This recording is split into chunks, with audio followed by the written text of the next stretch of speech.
기억술과 보안 전략에 기반한 단디 기억하기 프로그램.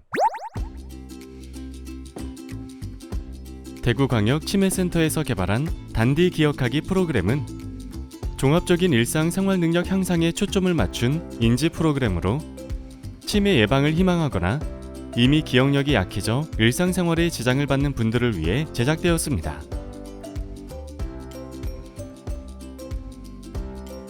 잠재적인 뇌 기능을 최대한 활용할 수 있는 연상기억법과 다양한 도구를 사용하여 기억력을 보조할 수 있는 인지 보안 전략을 8주에 거쳐 학습합니다. 5주차 강의 시작하겠습니다. 교재가 있으신 분들은 42쪽을 펴주시고 없으신 분들은 노트와 필기구를 준비해 주십시오. 안녕하세요 여러분, 단디 기억하기 단디쌤이에요. 벌써 단디 기억하기 5주차가 되었네요. 우리 마지막까지 파이팅 합시다. 5주차에 학습할 내용은 익숙한 장소와 단어를 짝지어 연상하는 장소법과 타이머를 사용해 기억력을 대신하는 보안 전략입니다. 장소법 익히기. 여러분 3주차에 배운 신체법 기억하시나요? 신체법은 자신의 신체와 단어를 연결시켜 이야기를 만드는 것이었는데요. 장소법은 신체가 아닌 자신에게 익숙한 장소와 단어를 연결시켜서 이야기를 만드는 것입니다. 장소법을 사용하면 많은 단어를 효과적이게 외울 수 있다고 하는데요. 자세히 한번 설명드리겠습니다. 먼저 자신에게 친숙하고 쉽게 회상할 수 있는 장소를 하나 선택해 보세요. 살고 있는 집이나 자주 산책하러 가는 공원 등 자주 활동하는 곳으로 선택하시면 됩니다. 저는 가장 친숙한 장소가 집이라서 집을 떠올려 볼게요. 그 다음 집 안에 항상 일정한 장소에 놓여 있는 사물들이 있죠. 그 사물들의 위치를 떠올려 보세요. 마지막으로 집의 입구에서부터 한쪽 방향으로 걸어가면서 놓여 있는 각각의 사물을 순서대로 떠올리고 떠올린 사물의 순서와 기억해야 하는 단어들을 함께 짝지어 연상법으로 기억하는 거예요. 어려우실 테니 예시와 함께 설명해 드릴게요. 여기 이 사진이 저희 집 거실이라 가정했을 때 왼쪽에서부터 보면 화분, 전화기, TV, 창문, 소파가 순서대로 있죠. 이 사물들의 순서와 제가 외워야 하는 단어인 양파, 우유, 고등어, 안경, 강아지를 각각 짝지어서 연상해 보는 것이죠. 하나씩 같이 연상해 볼까요? 우선 거실의 가장 왼쪽에 위치하고 있던 화분과 외워야 하는 단어인 양파를 짝지어서 연상해 봅시다. 저는 화분에 축구공만한 양파가 심겨 있다 라고 연상해 보았어요. 그 다음 위치인 전화기와 외워야 하는 단어인 우유도 연상해 봅시다. 저는 전화를 걸기 위해 번호를 누를 때마다 우유가 계속 흘러나왔다 라고 연상해 보았습니다. 나머지 3가지 단어도 각 사물의 위치와 연결하여서 연상해 볼게요. TV에서 살아있는 고등어가 튀어나왔다. 창문에 안경들이 포도송이처럼 매달려 있다. 소파를 강아지가 물어뜯고 있다. 이렇게 순서대로 연상해 보았습니다. 어떠신가요? 예시를 들어보니 조금은 이해가 가시죠? 그럼 이제 여러분 각자에게 친숙한 장소를 떠올리며 연습을 해봅시다. 교재가 있으신 분들은 교재 44쪽에, 없으신 분들은 노트에다가 자신에게 친숙한 장소와 일정한 자리에 놓여 있는 중요한 사물들을 그려보세요. 다 그리셨으면 입구에서부터 한쪽 방향으로 돌면서 위치한 사물들의 이름을 순서대로 적어보세요. 그 다음 제가 단어 2개를 제시해 드릴 테니 자신이 그린 장소의 사물과 순서대로 짝지어서 연상해 보세요. 제시할 단어는 마스크와 냉면입니다. 순간적으로 강렬하게 떠오르는 상상을 마음껏 적어보세요.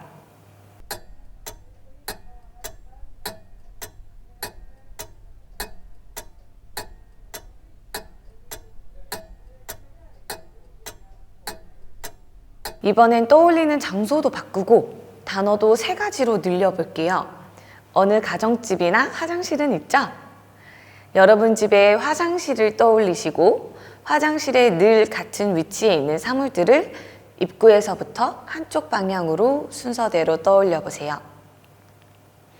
저는 화장실로 들어가 왼쪽에서부터 오른쪽 방향으로 순서대로 떠올리니까 욕조, 샤워기, 세면대, 변기, 서랍장, 수건거리가 떠오르네요. 여러분도 다 떠올리셨죠? 그 다음 외워야 할 단어로 전화, 나오나, 모기 3가지 단어를 제시해 드릴게요. 순서대로 짝지어 연상해 봅시다.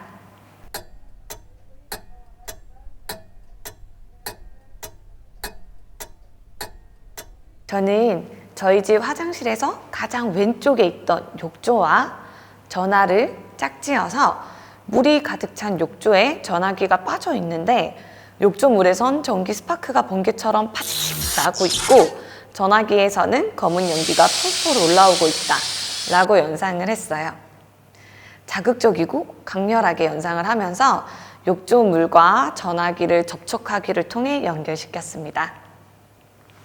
두 번째로 욕조 다음에 있던 샤워기와 나훈아를 짝지어 연상해 볼게요. 저는 아주 긴 샤워기 호스가 나훈아 몸에 칭칭 감겨 있고 나훈아는 샤워기 머리 부분을 잡고 노래를 부른다 라고 연상해 보았습니다.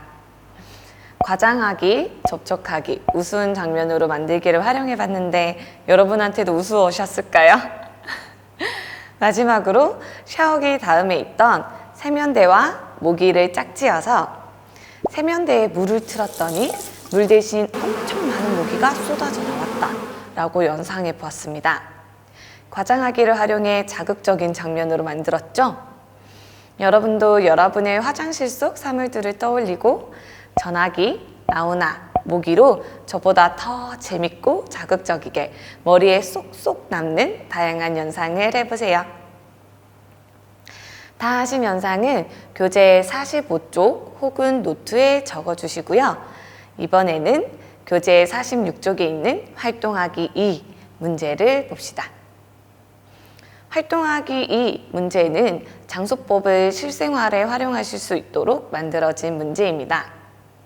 조금 어려우실 수도 있으니까 제가 문제를 읽고 예시를 들어드릴게요. 식구들과 저녁으로 중국집에 주문을 하기로 했습니다. 메뉴를 정해서 전화로 주문을 해야 합니다. 다음 메뉴 중 3가지 음식을 골라 장소법을 이용하여 암기해 봅시다. 라고 되어 있네요.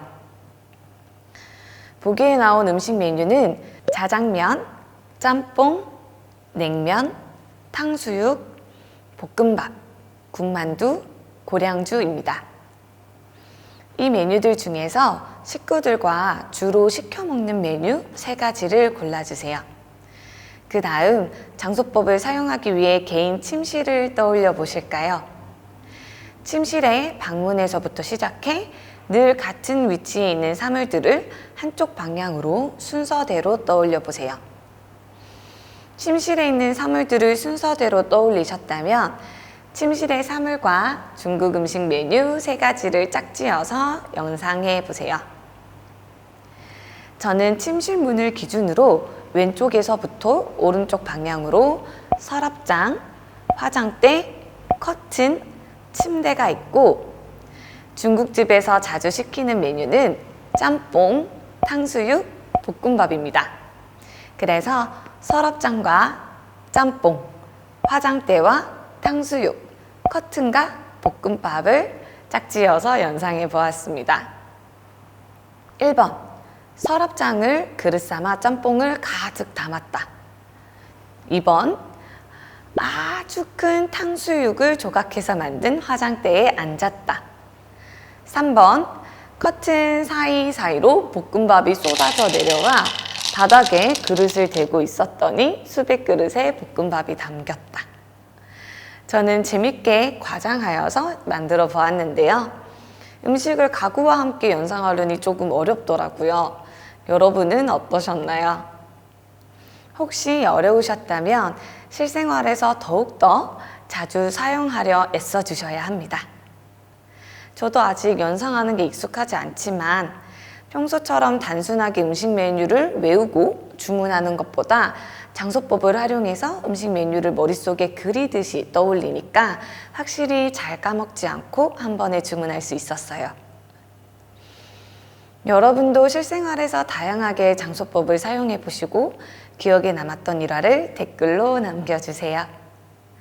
이제 장소법에 대한 설명과 문제까지 모두 끝이 났습니다. 5주차까지 잘 따라와 주셔서 너무 감사드려요. 연상법을 배우고 난 뒤에는 늘 보안 전략을 알려드렸죠. 이번 주 보안 전략은 타이머 사용하기입니다. 교재 47쪽 5주차 보안 전략 타이머 사용하기입니다. 기억력을 보조할 수 있는 타이머 사용 방법을 알려드립니다. 타이머가 있으신 분들은 핸드폰과 함께 준비해 주시고 없으신 분들은 핸드폰만 준비해 주세요. 저번 주는 3주간 알려드린 보안 전략을 복습했었는데 다양한 보안 전략을 사용하는 것이 이제 조금 익숙해지셨을까요? 오늘 알려드릴 보안 전략은 타이머를 사용하는 방법입니다. 혹 타이머가 무엇인지 궁금해하실까봐 설명해 드릴게요. 치킨집이나 음식점에 가면 주방에서 음식을 할 때 조리대 위에 시간을 설정해 두고 붙여두는 조그만 기계 보셨나요? 이게 바로 타이머인데요. 치킨을 기름에 넣기 전 알맞은 시간을 타이머로 설정해서 붙여두고 설정된 시간이 다 되고 나면 알람으로 울려서 치킨을 빼야 된다고 알려주는 것이죠. 이렇게 원하는 시간을 설정해두고 알람으로 울려 알려주는 타이머 기능을 통해 일상생활 속에서 시간을 잊지 않도록 다양하게 활용할 수 있어요.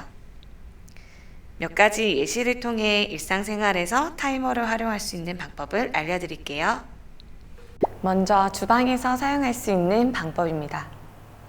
집안일을 하느라 불 위에 올려둔 음식을 잊어 냄비를 태운 경험이 한 번씩 있으실 텐데요.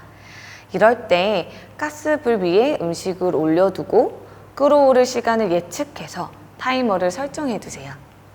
다른 일을 하다가도 알람 소리에 깜짝 놀라 다시 주방으로 가실 수 있을 거예요.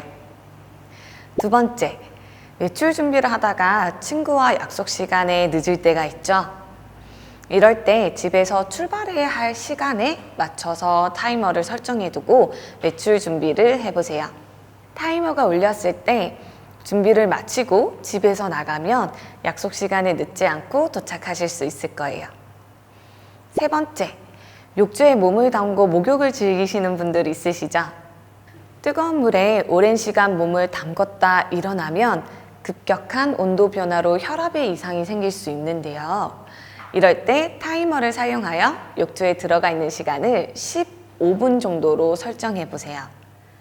적절한 시간 설정으로 오랜 시간 물에 들어가 있는 것을 막아 혈압으로 인한 사고를 예방할 수 있습니다.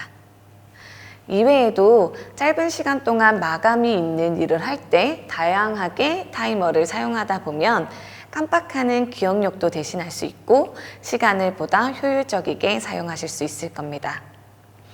그럼 타이머 설정하는 방법을 알려드릴게요. 타이머는 시중에서 너무 다양한 제품으로 판매되고 있다 보니까 특정한 제품의 사용 방법을 영상을 통해 알려드릴 수가 없습니다. 구매하신 타이머가 있다면 가족이나 주변 지인의 도움을 받아 사용 방법을 습득하시길 바랍니다. 대신 저는 핸드폰에 있는 타이머 사용 방법을 알려드릴게요. 사용하시는 핸드폰을 켜주시고 영상을 보고 따라해주세요. 우선 갤럭시 핸드폰으로 타이머를 설정하는 방법이에요. 핸드폰을 켜주시고요. 그 다음에는 모든 어플이 보이는 메뉴 화면으로 들어가 주세요. 세 번째로 시계 모양의 시계라고 되어 있는 어플을 선택해 주세요. 네 번째로 첫 화면인 알람 화면에서 오른쪽 가장 아래에 있는 알람, 세계 시각, 스톱워치, 타이머 중에 타이머라 명시된 글자를 눌러주세요. 다섯 번째, 설정하고 싶은 시간, 분, 초에 맞게 입력해주세요. 그리고 마지막으로 아래에 시작 버튼을 눌러주세요. 시간이 끝나고 알람이 울리면 핸드폰 화면을 켜서 알람을 꺼주시면 됩니다. 이제 아이폰으로 하는 방법을 알려드릴게요. 핸드폰을 켜주시고요. 그 다음에는 시계 모양의 시계 어플을 선택해 주세요. 세 번째로 세계 시계의 알람, 스톱워치, 타이머 중에 타이머라 명시된 글자를 눌러주세요. 네 번째로 설정하고 싶은 시간, 분, 초에 맞게 입력해 주세요. 마지막으로 시작이라 적힌 초록색 버튼을 눌러주세요. 시간이 끝나고 알람이 울리면 핸드폰 화면을 켜서 알람을 꺼주시면 됩니다. 타이머 설정 잘 해보셨나요? 타이머 사용법이 잘 습득됐는지 저와 같이 확인해 봅시다. 지금 핸드폰 타이머에 들어가서 5초 뒤에 알람이 울리도록 설정해 보세요.